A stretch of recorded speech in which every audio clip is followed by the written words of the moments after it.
Chers amis, bonjour. Tout le monde aura un jour ou a déjà des hémorroïdes. C'est ainsi par cette phrase que notre professeur de gastro-entérologie, quand j'étais étudiant en médecine, avait commencé son cours sur cette pathologie.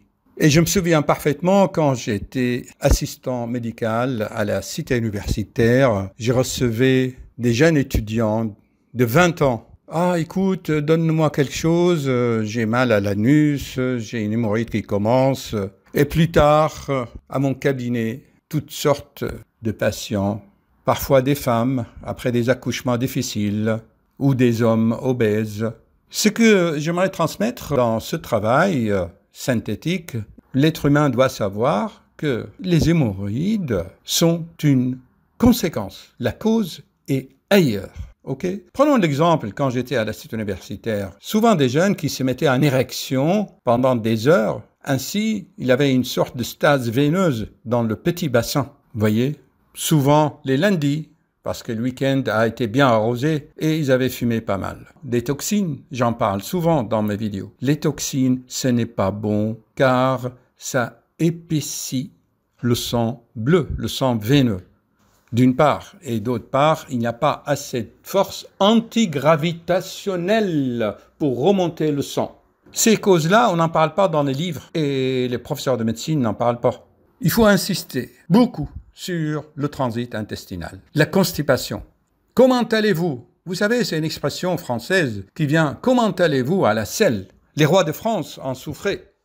Louis XIV, entre autres.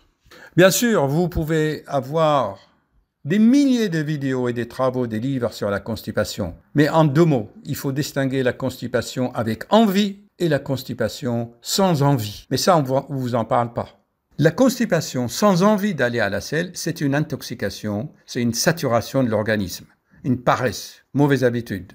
Et puis, d'autre part, parfois, ces hémorroïdes sont dus à une certaine acidité des selles, des matières fécales dans les intestins. L'acidité avec toutes ses conséquences de la vie moderne, le stress.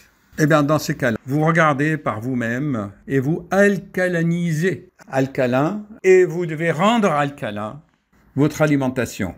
Quand les selles sont trop liquides, trop acides, qui brûlent, eh bien, vous croquez un comprimé de Gaviscon, par exemple, pendant 1 jour ou 2. Et vous allez voir que vos selles vont devenir plus solides. Ou vous stimulez le foie par la formule 816 de chez Velleda, à base de feuilles de framboise et de feuilles de vigne. Il y a tellement d'astuces, je vous en ferai plein d'autres vidéos. Il y en a même qui ont des démangeaisons anales.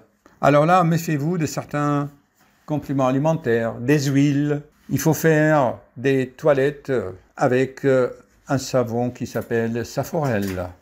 Et en tous les cas, si vous êtes vraiment gêné, essayez des suppositoires que vous pouvez acheter sans ordonnance dans les pharmacies, qui sont à base d'algues. Ça va faire une sorte de plâtre, un pansement au niveau du canal anal. Titanoréine. Voici déjà une petite vidéo pour introduire le sujet. J'en ferai plein d'autres à fur et à mesure. Et n'oubliez pas, chers amis, de cliquer sur le site des annonceurs quand la publicité se présente.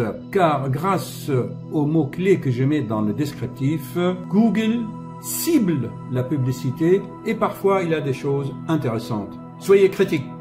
Merci. Et bonne journée. N'oubliez pas de partager, s'il vous plaît, pour aider.